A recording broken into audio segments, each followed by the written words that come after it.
அப்பா அப்பா ஏய் என்னப்பா? அப்பா கருப்பு பணத்தெல்லாம் மீட்டு நம்ம அக்கவுண்ட்ல போட்டாங்களாப்பா. ஏய் அப்படியாப்பா?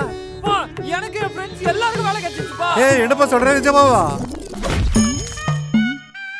அப்பா டேய் எந்தடா?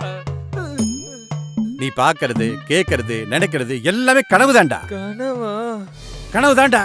இப்படி கட்டுக்கதைகளை இனியும் நீங்கள் நம்ப போகிறீர்களா? இந்தியாவை காக்க ஸ்டாலின் அழைக்கிறேன்.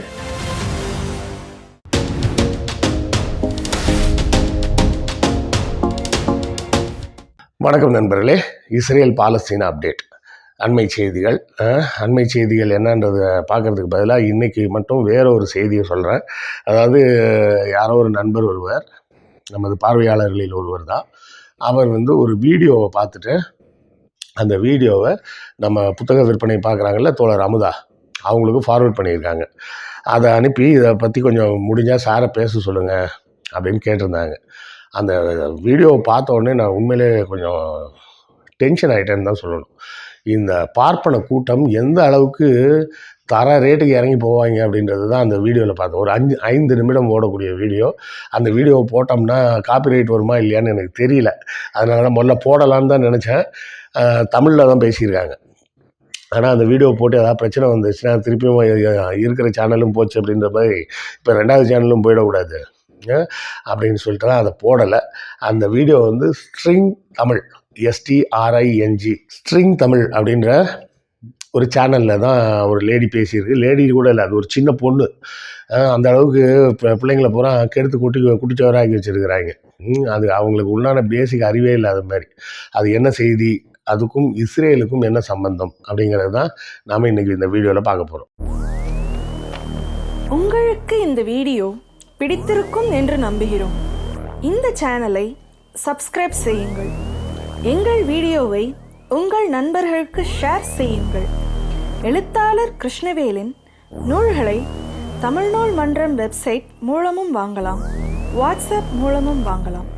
இரண்டுக்குமான லிங்க் டிஸ்கிரிப்ஷனில் உள்ளது. நன்றி. அந்த காணொலியில் என்ன பேசியிருக்க அந்த பெண் அப்படின்னு பார்த்தீங்கன்னா, இந்தியாவில் இருக்கக்கூடிய 84% இந்துக்கள் மோடிக்கு ஆதரவு அப்படின்னு நீங்கள் எல்லாரும் நினச்சிக்கிட்டு இருப்பீங்க. அது உண்மை இல்லை. நாம் ஒரு சிவில் வாருக்கு தயாராகிட்ருக்கோம். ஒரு உள்நாட்டு போர் ஏற்பட போகுது இந்தியாவில். அதை புரிஞ்சிக்காமல் இருக்கிறீங்க. நம்மெல்லாம் என்னமோ புதுசாக என்னமோ பேசுது, என்னப்பா விஷயம் அப்படின்னு பார்ப்போம்னு பார்த்தா அடுத்தால சொல்லுது, இந்த பெருவாரியான இந்துக்களில் பெருவாரியான மக்கள் தங்களை நடுநிலை என்று சொல்லிக்கொண்டு முட்டாள்தனமாக நடந்து கொள்கிறார்கள். அவர்கள் இஸ்லாமியர்களுக்கும் கிறிஸ்தவர்களுக்கும் ஆதரவு கொடுக்கிறார்கள். அவர்கள் இந்துக்களாக மோடிக்கு ஆதரவு கொடுக்காம இருக்கிறாங்க. கண்ணை மூடிட்டு ஆதரவு கொடுக்கணும். சரியா? இதை சொல்லிட்டு இன்னொரு உதாரணம் சொல்லிச்சு. அந்த உதாரணத்தை கேட்டோடனே எனக்கு பக்குன்னு ஆயிடுச்சு. அதை அப்படி பக்குன்னு ஆகி தான் நம்ம அந்த வீடியோ அனுப்பி வச்ச நண்பரும் நமக்கு அனுப்பியிருப்பாருன்னு நினைக்கிறேன்.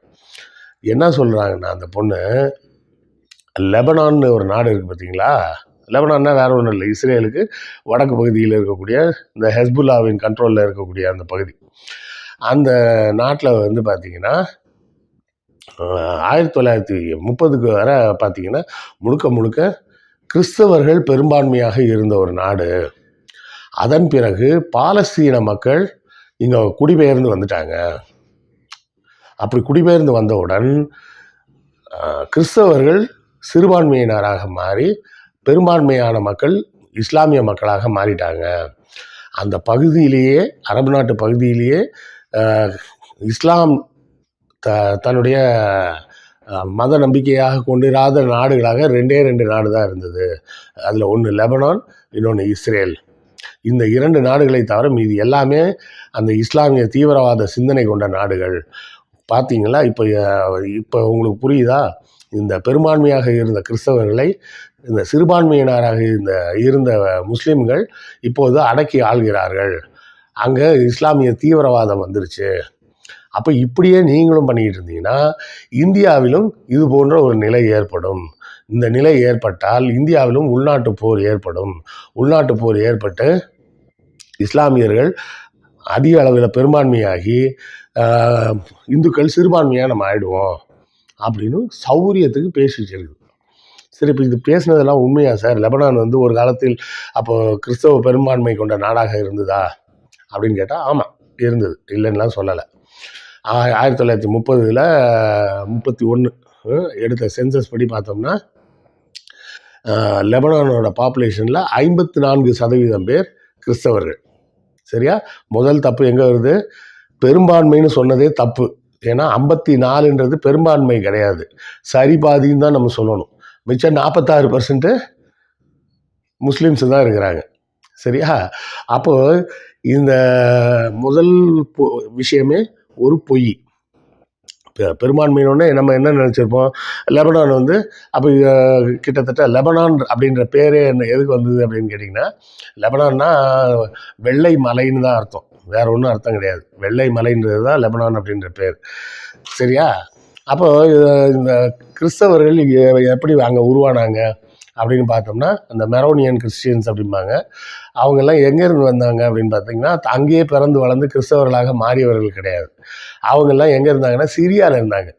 சிரியாவிலேருந்து இங்கே புலம்பெயர்ந்து வந்து லெபனானில், அப்போது அதுக்கு முன்னாடி லெபனானில் இருந்தவங்களாம் யார்?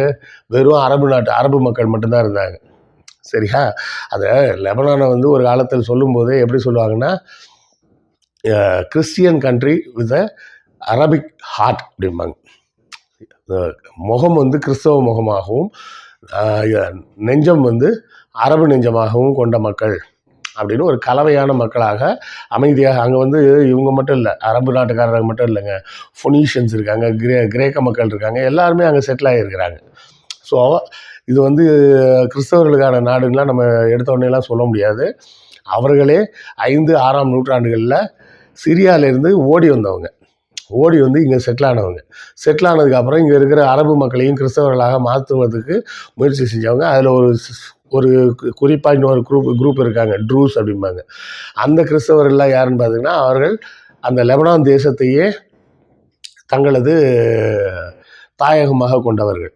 இந்த மெரோனியன் கிறிஸ்டியன்ஸ் அப்படின்னு சொல்கிறவங்கெல்லாம் சிரியா நாட்டிலிருந்து புலம்பெயர்ந்து வந்தவர்கள். சரி, அப்போ என்ன நடந்தது? இந்த பாலஸ்தீன மக்கள் வந்தாங்களா? ஆமாம் வந்தாங்க. அதை அந்த பெண் சொல்லும்போது எப்படி சொல்கிறாங்கன்னா, இந்த கிறிஸ்தவர்கள் பெரிய மனதோடு பெரிய மனதோடு இஸ்லாமியர்களுக்கு இடம் கொடுத்ததன் காரணமாக அவங்களே இப்போ மைனாரிட்டி ஆகிட்டாங்க அப்படின்னு ஒரு கதையை விட்டு வச்சுருக்குது. அப்போ உண்மை என்ன? இவனே வந்து முதல்ல வேறு ஒரு இடத்துலேருந்து புலம்பெயர்ந்து வந்தவன் தான், வந்து இங்கே செட்டில் ஆனவன். அப்போ இந்த பாலஸ்தீனர்கள் வந்ததுக்கு முக்கிய காரணம் என்ன? 48 இஸ்ரேல் நடத்தின போர். இஸ்ரேல் நடத்திய முதல் பாலஸ்தீன மக்களின் மீதான ஆக்கிரமிப்பு போர். புரியுதா? அப்போது இவங்க வந்து யாரை குஷிப்படுத்தணும்னு நினைக்கிறாங்க?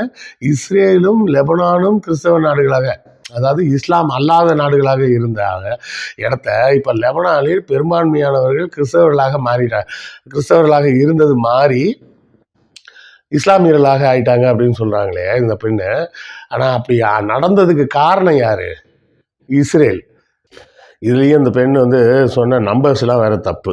அங்கே வந்து முதல்ல 68 லட்சம் பேர் தான் இருந்தாங்க லெபனானில், அதுக்கப்புறம் 7 லட்சம் பேர் பாலஸ்தீனர்கள் வந்தாங்க அப்படின்னு. அதுவும் தப்பு. அது வந்து கிட்டத்தட்ட 6 கோடி பேர் கொண்ட ஒரு தேசம். சரியா? அந்த மில்லியனுக்கும் இதுக்கும் கணக்கு மாற்றுறதுல குழம்பிட்டாங்க போல இருக்குது. அது 6 கோடி பேருக்கு மேலே உள்ள தேசம். வந்தது 7 லட்சம் பேர் இல்லை, 70 லட்சம் பேர், அதாவது 7 மில்லியன் பாலஸ்தீனர்கள் அங்கே வந்து குடியேறினாங்க. அதில் இன்னொரு செய்தி என்ன, முக்கியமான செய்தி என்னென்னா, 1918 அதாவது முதல் உலக யுத்தம் முடிஞ்சு ஒட்டாமன் எம்பையரை இந்த ஐரோப்பிய நாடுகள் மொத்தமாக துண்டாடி காலி பண்ண நேரம்.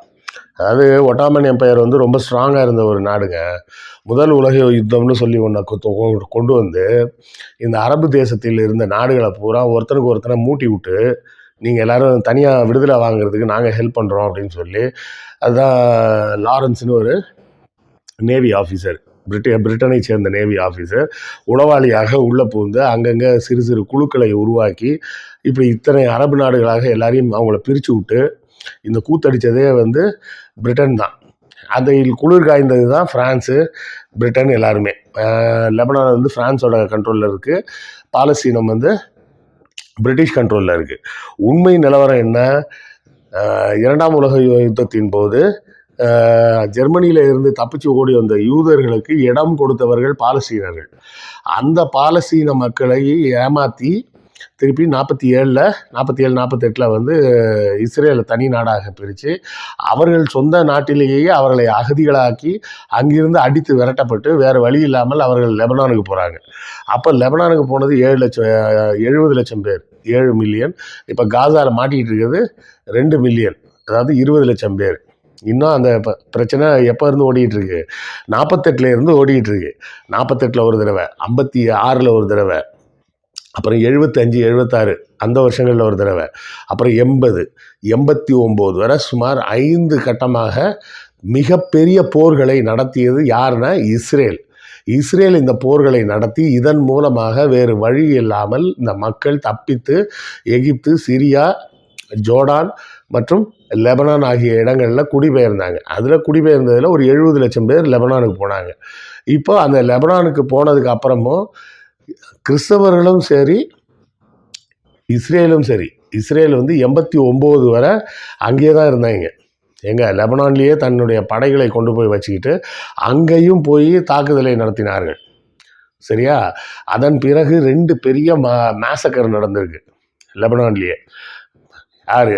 இஸ்லாமிய மக்களை கொல்லணும்னு. இந்த பாலஸ்தீன மக்கள் இங்கே தப்பிச்சு போய் அகதிகளாக போனாங்களே, அந்த அகதிகளாக போனவர்களை கொல்வதற்கு 2 பெரிய மேசக்கர் நடந்திருக்குது அந்த 70கள் அந்த காலகட்டங்களில். ஸோ உண்மையை இப்படி ஒரு பக்கம் இருக்கும்போது இதை வேண்டுமென்றே திரித்து இந்த சங்கி கூட்டங்கள் எப்படி பரப்புகிறாங்க பாருங்களேன். இந்த ஸ்ட்ரிங் தமிழ் அந்த சேனலில் போய் தேடி பார்த்தா சேனலே டெலீட் ஆகிடுச்சான். சேனலை வந்து யூடியூப்காரனே டெலீட் பண்ணிட்டான் போல இருக்குது. ஏன் டெலீட் பண்ணாங்க, என்ன கான்ட்ரவர்சியில் சேனல் டெலீட் ஆச்சுன்னு தெரியல. அந்த சேனல் முடக்கப்பட்டிருக்கு. இந்த வீடியோ ஆனால் சுற்றிட்டு இருக்குது. அப்போ இந்த வீடியோக்களின் மூலமாக இவர்கள் செய்யக்கூடிய வேலை என்னன்றதை நல்லா கவனித்து பார்த்தோம்னா நமக்கு என்ன புரியுது? ஹேட் ஸ்பீச், துவேஷத்தை மக்கள் மனதில் விதைப்பது. எப்படி லெபனானில் இருந்த கிறிஸ்தவர்கள் இஸ்லாமியர்களிடம் அன்பாக நடந்து கொண்ட காரணத்தினால் அவர்கள் மைனாரிட்டி ஆயிட்டாங்க அப்படின்ற மாதிரி இங்கேயும் நீங்கள் இந்துக்கள், பெரும்பான்மையான இருக்கக்கூடிய இந்துக்கள் இஸ்லாமியர்களிடம் அன்பு செலுத்துனீங்கன்னா நாளை பின்ன நீங்களும் இது மாதிரி மைனாரிட்டி ஆகிடுவீங்க, அவங்க மெஜாரிட்டி ஆகிடுவாங்கன்னு ஒரு பொய்யான செய்தியை, அதாவது ஒரு சாதாரண இருக்கக்கூடிய ஒரு செய்தியை வேறு ஒரு வடிவம் கொடுத்து கொண்டு வந்து எப்படி ப்ரொமோட் பண்ணுறாங்கன்னு பாருங்கள். இதைத்தான் நம்ம சங்கி கூட்டங்களை முட்டாள்தனம்ன்றது மட்டும் இல்லை, அவங்களோட விஷமத்தனம் அப்படின்றத நம்ம குறிப்பாக நம்ம இந்த இடத்துல கவனிக்கணும். உண்மையில் நடந்தது என்ன? அகதிகளாக வந்த யூத மக்களுக்கு இடம் கொடுத்தவர்கள் பாலஸ்தீனம். அந்த பாலஸ்தீன மக்கள் இடம் கொடுத்த ஒரே காரணத்துக்காக அவர்கள் அகதிகளாக ஆக்கப்பட்டு லெபனானுக்கு அவங்க போயிருக்காங்க. லெபனானில் கிறிஸ்தவர்களால் இவர்கள் கூட்டம் கூட்டமாக கொன்று தொலைக்கப்பட்டார்கள். ஆக கொன்றது, கொலை செய்தது எல்லாமே அவங்க, ஏமாந்தது இவங்க. அதனால தான் 89க்கு அப்புறம் ஹெஸ்புல்லான்ற அந்த அமைப்பே உருவாகுது. அந்த ஹெஸ்புல்லான்ற அமைப்பே எதனால் உருவாகுதுன்னா இந்த கிறிஸ்தவர்கள் இஸ்லாமியர்கள் மீது நடத்திய படுகொலையின் காரணமாகத்தான் வருது. இந்த செய்தியை வந்து எப்படியெல்லாம் மாற்றி மாற்றி பேசிக்கிட்டு இருக்காங்க பாருங்கள். இதைத்தான் நம்ம புரிஞ்சுக்கணும். இதை புரிஞ்சுக்காமல் இருந்தோம்னா நம்மளை பைத்தியக்காரனாக்கி மென்டல் ஆக்கிடுவாங்க. அடுத்த காணொலியில் சந்திப்போமா? நன்றி, வணக்கம். அப்பா அப்பா ஏய் என்னப்பா? அப்பா, கருப்பு பணத்தெல்லாம் மீட்டு நம்ம அக்கவுண்ட்ல போட்டாங்களாப்பா. அப்படியாப்பா? அப்பா, எனக்கு என் ஃப்ரெண்ட்ஸ் எல்லாருக்கும் வேலை கிடைச்சிருச்சுப்பா. என்னப்பா சொல்ற? நிஜமாவா? அப்பா இந்தடா. நீ பார்க்கிறது, கேட்கறது, நினைக்கிறது எல்லாமே கனவு தான்டா. கனவா? கனவு தான்டா. இப்படி கட்டுக்கதைகளை இனியும் நீங்கள் நம்ப போகிறீர்களா? இந்தியாவை காக்க ஸ்டாலின் அழைக்கிறேன்.